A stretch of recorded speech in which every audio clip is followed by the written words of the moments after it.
In this video, I'll be showing you how to find and recover deleted apps on Samsung phone. But anyways, getting into it, it's very simple to go ahead and do this, and you can do it on literally any Android you have. Now, let's say maybe it was a few months ago or even years ago. Let's say there was an application that you deleted. Maybe you want to go ahead and re-download it again. It's very simple. So what you want to do is go over to your Google Play Store. Just go ahead and find it wherever it is on your phone. Then on the top right, go ahead and click on your profile icon. Just make sure you're signed into the main email account that you use. And then from here, go to Manage Apps and Device.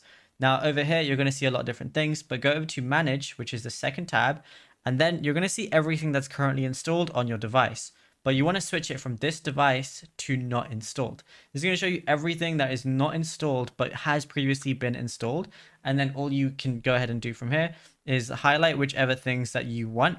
And then you're going to be able to, like, let's say if I want to go ahead and download this, I could just click on it and download it again. And yeah, it's as simple as that. Now, if you found this video helpful, be sure to drop a like and subscribe. And also be sure to check out all our other tutorials that we've been posting on the channel as well.